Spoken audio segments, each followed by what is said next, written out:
Shalom saudara-saudari, kita lanjut dalam Alkitab kita minggu ini yang akan berkisar tentang Natal, saudara-saudari, kelahiran Tuhan Yesus. Apa yang akan kita bahas? Kita akan bahas tentang yaitu 7 perkataan nubuatan sekitar kelahiran Tuhan Yesus. Saudara-saudari, perkataan ini bukan perkataan nubuatan tentang kelahiran Yesus, tetapi sekitar. Maknanya adalah sebelum, sesaat sebelum, dan sesaat sesudah Yesus lahir, ya. Dan ini diberikan kepada melalui 7 orang kepada 7 orang untuk membawa pesan bagi umat Tuhan. Ini masih relevan dengan umat Tuhan hari-hari ini, ya. Kita terus saja. Perkataan pertama adalah diberikan kepada Maria tentunya, dan kita akan bahas, kita akan kupas menurut pasal yang paling kecil, pasal 1 tentunya, ya. Dan kita akan lihat di Lukas, yaitu ketika malaikat Allah mendatangi Maria, dan kata malaikat itu kepadanya, "Jangan takut hai Maria, sebab engkau beroleh kasih karunia di hadapan Allah." Saudara-saudari, Maria dikatakan beroleh kasih karunia, dan kata ini adalah kata yang sama ketika diperkatakan kepada Nuh di dalam Kejadian 6 ayat 8. Nuh mendapat ataupun beroleh kasih karunia di mata Tuhan. Saudara-saudari, kasih karunia di sini adalah dalam bahasa Yunaninya, Greeknya adalah charis. Charis diterjemahkan sebagai kasih karunia sebanyak 133 kali. Ya, Alkitab menerjemahkan charis sebagai kasih karunia dan hanya 6 kali sebagai perkenanan. Sehingga saya mau katakan yang Tuhan mau sampaikan di sini adalah tentang kasih karunia. Kepada Maria, beritanya adalah kasih karunia. Amin. Dan tentunya Maria senang dikatakan dia beroleh kasih karunia sama seperti Nuh. Tetapi tahukah Anda, sesaat mereka mendapat kasih karunia, kemudian di ayat selanjutnya dikatakan di ayat 31 kepada Maria, setelah dikatakan dia beroleh kasih karunia, datanglah sesuatu yang mengejutkan. Dikatakan, "Sesungguhnya engkau akan mengandung dan akan melahirkan seorang anak laki-laki." Kita cukupin sampai situ. Saudara, coba bayangkan Anda menjadi Maria dan tidak tahu apa yang akan terjadi. Kalau sekarang kita baca Alkitab, kita sudah tahu apa yang akan terjadi. Ya, tetapi bayangkan belum terjadi. Bagaimana kondisi Anda sebagai Maria yang saat itu saudara mempunyai suatu adat ataupun peraturan bahwa orang yang hamil sebelum menikah berarti dia berzina. Maria belum menikah dengan Yusuf, berarti berzina, dan hukumnya adalah rajam hingga mati. Saudara-saudari, tentu gentar, takut, saudara. Betul kan gak begitu? Coba Anda bayangkan juga dengan Nuh ketika dikatakan, "Nuh, kamu mendapatkan kasih karunia dari Tuhan." Tapi kemudian Tuhan bilang kepada Nuh, "Aku telah memutuskan mengakhiri hidup segala makhluk. Juga aku akan memusnahkan mereka bersama-sama dengan bumi." Jadi bersamaan dengan kata bahwa Nuh mendapat kasih karunia, Maria mendapat kasih karunia, datanglah keadaan yang mengerikan. Saudara-saudari, banyak sekali kita mengalami suatu kemunduran ataupun juga kekecewaan ketika kita bilang, katanya kasih karunia, kok yang saya hadapi berat, kok yang saya hadapin kok belum keluar dari masalah, yang saya hadapin kok mengerikan. Saudara-saudari, memang kasih karunia bukan berarti segera Anda mendapatkan sesuatu yang nyaman. Dalam Nuh dan dalam Maria dan juga bahkan kita, Tuhan mau kasih penenangan, ketenangan. Kasih karunia sering datang tanpa datang dengan diawali dengan keadaan dan konsekuensi yang tidak enak. Nuh, Maria menghadapi ketika dapat kasih karunia, tetapi keadaan yang dihadapin, konsekuensi yang harus mereka hadapin itu sangat gak enak. Nuh, Anda pikir bagaimana ketika Tuhan mengakhiri segala makhluk hanya ada dia, dan juga bumi yang akan dia tinggali gak sama yang selama ini. Artinya apa? Dia akan tanya bagaimana nanti, bagaimana bentuk yang baru, bagaimana ketika gak ada orang, hanya ada dia, siapa yang akan bantu, siapa yang, saudara, begitu banyak kekhawatiran seharusnya ada. Saudara, hari-hari ini Anda yang telah terima Yesus, Anda telah mendapatkan kasih karunia. Anda telah dikhususkan, dipisahkan untuk mendapatkan kasih karunia. Tetapi ketika Anda hanya melihat hal-hal yang kalau kasih karunia artinya keadaan jadi baik, Anda akan kecewa. Tidak langsung. Ketika Tuhan memberikan kasih karunia berarti Tuhan menaruh rancangan yang besar dalam kehidupan Anda. Dan untuk sampai rancangan itu, kadang harus melalui begitu banyak lembah pergumulan dan segala sesuatu yang tidak kita inginkan sebelumnya dan mengerikan, menakutkan. Tetapi jangan takut. Tuhan, kekuatan Tuhan, kasih karunia Tuhan itulah yang akan menuntun Anda sampai kepada tujuan. Rancangan ini, jadi kasih karunia bukan bicara tentang Anda dapat semua gampang dan mudah. Tidak, saudara. Tetapi kasih karunia membuat Anda yakin bahwa Anda memiliki rancangan yang luar biasa yang datang dari Tuhan. Rancangan yang jauh lebih baik. Rancangan yang datang dari Tuhan. Rancangan yang membuat hidup Anda jadi berkat buat orang lain pula. Nuh menjadi berkat buat umat manusia. Maria menjadi berkat buat seluruh umat manusia dengan melahirkan Yesus, kerelaan yang melahirkan Yesus. This is the grace, inilah kasih karunia, saudara. Dan itu didapat karena Anda dipilih. Saudara ketahui, ya, ketika Maria menerima itu berarti dia dipilih. Kasih karunia Anda peroleh karena Anda dipilih. Lalu ketika Anda terima kasih karunia itu, saudara-saudara, Anda perlu respon. Nuh, responnya adalah dia membangun bahtera. Saudara, Nuh membangun bahtera bukan 1-2 tahun, puluhan tahun, saudara-saudara. Dan diejek, dihina. Artinya sebelum keadaan itu tambah baik, tapi dia percaya pada inilah kasih karunia Tuhan memberikan rancangan rencana yang jauh lebih besar. Maria, dia berkata, jadilah padaku menurut perkataanmu. Ini mudah untuk kita perkatakan, tapi coba Anda bayangkan Anda ada dalam keadaan seperti Maria. Artinya dia siap mati. Dia siap mau menanggung apapun juga. Saudara-saudari, butuh iman, percaya bahwa keadaan yang kita hadapin mungkin mengerikan. Tetapi ada kasih karunia Tuhan yang membawa saya keluar karena saya memiliki rancangan-rencana yang Tuhan akan genapin. Itulah kasih karunia, dan Anda dipilih untuk itu, saudara-saudari. Amin. Jadi kasih karunia perlu respon, dan Anda yang telah dikuduskan artinya dipisahkan. Saudara-saudara, Anda dipisahkan untuk menerima kasih karunia. Anda dipisahkan ketika Anda terima Yesus. Ketika Yesus lahir di hidup kita, maka kita dikhususkan, dipisahkan untuk menerima kasih karunia, untuk menerima rancangan Tuhan kembali, rencana Tuhan kembali. Bukan hanya buat hidup kita, saudara-saudari, terlalu kecil hanya untuk kehidupan kita, tetapi juga untuk kehidupan orang lain, bahkan umat manusia. Amin. Saudara, kita lanjut perkataan yang kedua dari Lukas 1 ayat 41-42. Tadi Lukas 1 lebih awal 30, sekarang 41-42. Ketika Maria mengunjungi Elisabet, maka ketika Elisabet mendengar salam dari Maria, melonjaklah anak dalam rahim Elisabet yang penuh dengan Roh Kudus, lalu berseru, diberkatilah engkau di antara semua perempuan dan diberkatilah buah rahimmu. Jadi perkataan kedua diberikan pada Elisabet ataupun oleh Elisabet kepada Maria, dan message-nya, pesannya bagi kita juga, diberkati. Anda dan saya yang telah terima Yesus, hidup Anda diberkati. Tetapi kemungkinan Anda bertanya, Pak, kalau saya diberkati, kenapa keadaan makin sulit? Kenapa kalau saya diberkati, kenapa saya hidup masih dalam kekurangan? Saudara-saudari, kadang pola pikir kita masih terikat dengan dunia, sehingga ketika Tuhan katakan Anda diberkati, Anda bisa jadi kecewa ketika memiliki pola pikir dunia. Anda baca di sini, diberkatilah engkau di antara semua perempuan dan diberkatilah buah rahimmu. Apakah orang akan melihat rahim ataupun kandungan Maria saat itu? Tidak. Buah rahim ada di dalam. Ya, saudara-saudari, bukan apa yang menempel di luar, namun apa yang terkandung di dalam kita itu yang menentukan kita diberkati atau tidak. Yang di luar adalah apa yang penampilan kita, cantik, gagah, ganteng, ya, kuat. Kemudian lagi apa yang Anda kenakan menunjukkan status sosial, saudari, itu hanya di luar.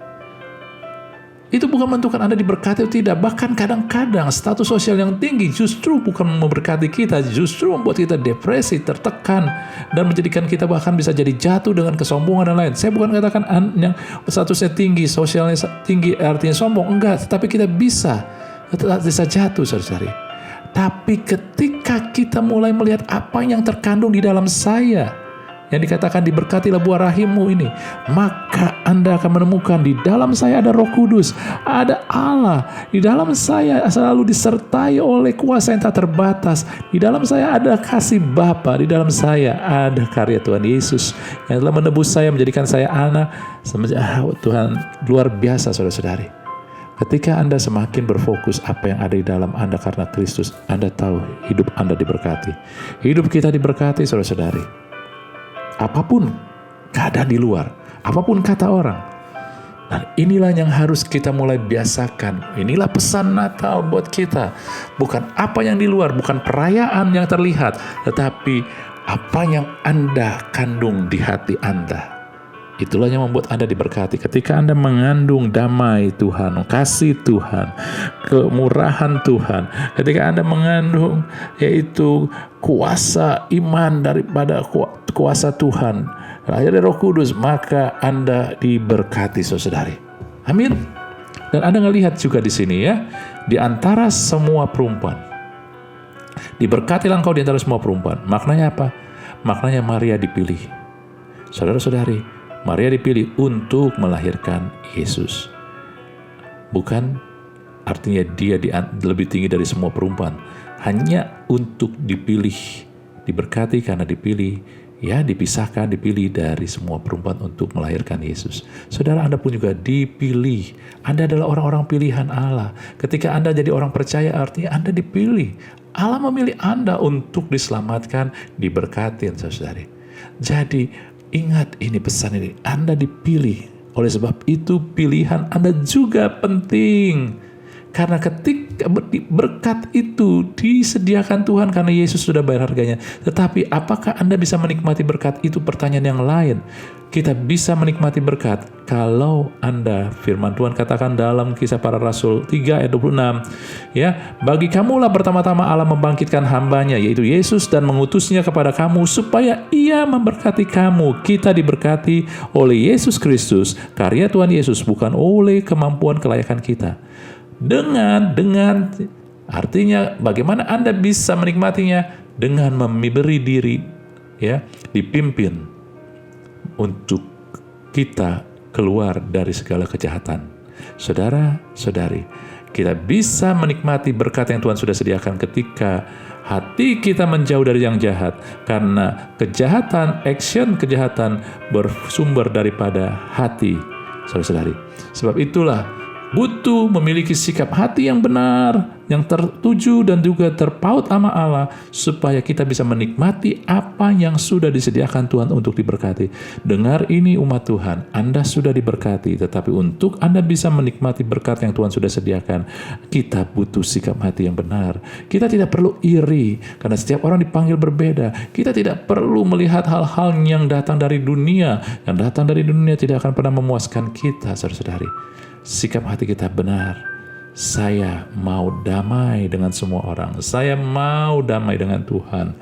Anda sudah dibayar sehingga Anda diberikan pintu kedamaian, berdamai dengan Tuhan, berhubungan dengan Tuhan. Tapi Anda dan saya perlu keinginan itu supaya Anda bisa menikmati berkat yang Tuhan sediakan, saudara-saudari. Amin. Ini dia. Kemudian, saudara-saudari, yang ketiga, dari Matius 1, pasal 1, masih ingat ayat 1, ya pasal 1, masih pasal yang 1, ayat 20. Ya, itu ketika Yusuf mempertimbangkan keluar dari kehidupan Maria, karena dia pikir Maria mengandung, mana mungkin kalau itu bukan dari seorang pria, benih pria. Nggak masuk akal. Tetapi ketika dia mempertimbangkan itu, malaikat Tuhan menampakkan diri kepada Yusuf dan berkata, Yusuf anak Daud, jangan engkau takut mengambil Maria sebagai istrimu, sebab anak yang dalam kandungannya adalah dari Roh Kudus, saudara-saudari. Amin. Jadi buat saya ini adalah perkataan yang ketiga, yaitu kepada Yusuf, tuntunan. Memang saudara-saudari bukan ada suatu kata khusus, tetapi kata-kata ini adalah suatu kata tuntunan. Ketika Yusuf bingung, ketika Yusuf kacau, kan Anda bayangkan jadi Yusuf, dia belum tahu, dia belum sadar, tapi dia dikasih tahu oleh Maria mungkin bahwa dia mengandung dan itu datang dari Roh Kudus. Yusuf pikir nggak masuk akal, ini hanya bikin alasan aja dia. Saudari, Yusuf hancur, tertekan, tetapi ada tuntunan Tuhan. Hari-hari ini mungkin ada Anda yang sedang tertekan, sedang hancur hati. Anda nggak sendiri, selalu akan ada tuntunan Tuhan. Akan ada tuntunan Tuhan, saudari. Dan Anda tahu bahwa ya sama prinsip dengan tuntunan Tuhan yang diberikan Tuhan adalah Yusuf ketika dia bangun dari tidurnya berbuat seperti yang diperintahkan. Dia mengambil Maria sebagai istrinya. Itulah yang meluputkan Maria dari kematian.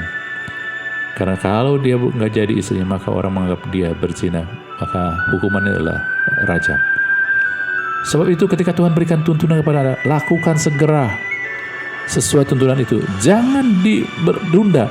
Ketika Anda ditunda, maka akan masuk panah-panah dari dunia. Misalkan kalau Yusuf menunda, ambil keputusan itu untuk menjadikan Maria istrinya, saudara mungkin akan dipanah lagi. Mana mungkin, tidak pernah ada terjadi peristiwa seperti ini. Orang lahir tanpa benih pria, nggak pernah ada, nonsens, seluruh dunia nggak pernah ada terdengar. Akhirnya bisa diambil lagi. Yusuf bisa tidak mempercayai tuntunan itu.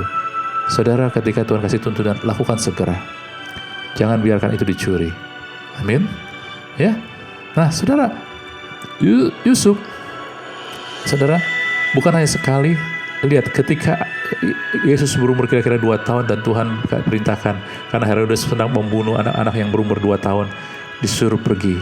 Datang lagi malaikat dalam mimpi kepada Yusuf, bangun, ambil anak itu, pergi lari ke Mesir, tinggal di sana sampai aku berfirman kepadamu. Karena Herodes mencari anak itu membunuh dia, maka Yusuf pun bangun, diambil anak serta ibunya malam itu juga. Dia nggak menunda, saudara. Ini berkata segera.